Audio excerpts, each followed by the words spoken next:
السلام علیکم ورحمۃ اللہ وبرکاتہ۔ دارالسلام اسٹوڈیو کی ایک نئی پیشکش، خلفائے راشدین کا تیسرا حصہ، خلیفہ راشد سیدنا عثمان غنی رضی اللہ عنہ پیش خدمت ہے۔ جی ہاں، اسلام کے تیسرے خلیفہ راشد سیدنا عثمان غنی کا دل آویز تذکرہ کہ جن کے علاوہ دنیا میں کوئی ایسا شخص نہیں ہوا جس کے نکاح میں کسی نبی کی 2 بیٹیاں آئی ہوں۔ اعلان نبوت سے پہلے نبی کریم صلی اللہ علیہ وسلم نے اپنی بیٹی رقیہ کو ان کے نکاح میں دیا۔ بدر کے روز وہ فوت ہو گئیں تو اپنی دوسری بیٹی ام کلثوم کو ان کے نکاح میں دے دیا۔ آپ پہل ایمان لانے والوں یعنی السابقون الاولون میں شامل ہیں، عشرہ مبشرہ میں سے ہیں۔ ان کی مظلومانہ شہادت تاریخ اسلام کی پیشانی پر ایک داغ ہے جسے قیامت تک مٹایا نہ جا سکے گا۔ آج ہم آپ کو ان کی زندگی کی حیرت انگیز کہانی سنا رہے ہیں، تو آئیے سنتے ہیں تیسرے خلیفہ راشد سیدنا عثمان رضی اللہ عنہ کا ذکر خیر۔ پیشکش محمد طارق شاہد۔ اللہ تعالی کا ارشاد ہے، وہ لوگ جو اللہ اور اس کے رسولوں پر ایمان لائے ہیں، یہی تو وہ ہیں جو ان کے پروردگار کے نزدیک صدیق اور شہید ہیں، ان کے لیے اجر اور نور ہے۔ نبی کریم صلی اللہ علیہ وسلم نے ارشاد فرمایا، الہی میں عثمان سے راضی ہوں، تو بھی اس سے راضی ہو جا۔ عثمان کو آج کے بعد کوئی عمل نقصان نہیں دے گا۔ جماعت اصحاب روشن ستارے ہیں، آسمان پر موجود ستاروں کی روشنی کم و بیش ہے۔ یہی مثال صحابہ کرام رضی اللہ عنہم کی ہے، لیکن ہیں سبھی روشن۔ ان میں سب سے نمایاں، سب سے روشن اور سب سے تابناک بہرحال پہلے 4 صحابہ رضی اللہ عنہم ہی ہیں۔ یہی پہلے 4 اصحاب خلفائے راشدین ہیں۔ عشرہ مبشرہ میں بھی سب سے پہلے انہی کا نام ہے۔ اسلام کا دامن شہادتوں سے مالا مال ہے۔ اعلان نبوت کے بعد سے آج تک مسلمان اسلام کے لیے قربانیاں دیتے آئے ہیں۔ خود نبی پاک صلی اللہ علیہ وسلم کے دور میں بہت سے صحابہ شہادت سے سرفراز ہوئے۔ آج واقعہ کربلا کو شہادت کا سب سے بڑا واقعہ خیال کیا جاتا ہے۔ ایسا خیال کرنے والے سیدنا عثمان غنی رضی اللہ عنہ کی شہادت کے واقعے کو نظر انداز کر دیتے ہیں۔ سیدنا عثمان غنی رضی اللہ عنہ کی شہادت حد درجے مظلومانہ شہادت ہے۔ 40 دن تک فسادیوں نے ان کے گھر کو گھیرے رکھا۔ یہ سانحہ اس شخص کے ساتھ پیش آیا جسے نبی صلی اللہ علیہ وسلم نے دنیا میں جنتی ہونے کی بشارت سے نوازا۔ یکے بعد دیگرے اپنی 2 بیٹیاں ان کے نکاح میں دیں۔ اس کے علاوہ بھی جن کے فضائل بے شمار ہیں، وہ مسلمانوں کے تیسرے خلیفہ راشد تھے۔ اسلام کے لیے ان کی قربانیوں کی ایک طویل فہرست ہے، لیکن افسوس جب ہم تاریخ کے اوراق الٹتے ہیں تو ان کے صفحات پر اس جیسی ہستی کا بھی خون پھیلا نظر آتا ہے۔ سیدنا عثمان غنی رضی اللہ عنہ ہجری سال شروع ہونے سے 47 سال پہلے 576 عیسوی میں شہر مکہ میں پیدا ہوئے۔ ان کی پیدائش سے 6 سال پہلے ہمارے رسول کریم صلی اللہ علیہ وسلم دنیا میں تشریف لا چکے تھے۔ ماں باپ نے نام عثمان رکھا، اسی نام سے مشہور ہوئے۔ ابو عبداللہ اور ابو عمر کنیتیں تھیں، لیکن کنیتیں مشہور نہیں ہوئی۔ مشہور لقب ذوالنورین ہے، اس کا مطلب ہے 2 نوروں والا۔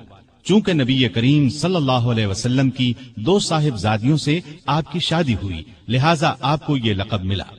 دوسرا لقب غنی ہے، بہت مالدار تھے، لیکن اپنا مال دین کی خدمت اور نیکی کے کاموں میں بے تحاشا خرچ کرتے رہتے تھے، اسی لیے غنی مشہور ہوئے۔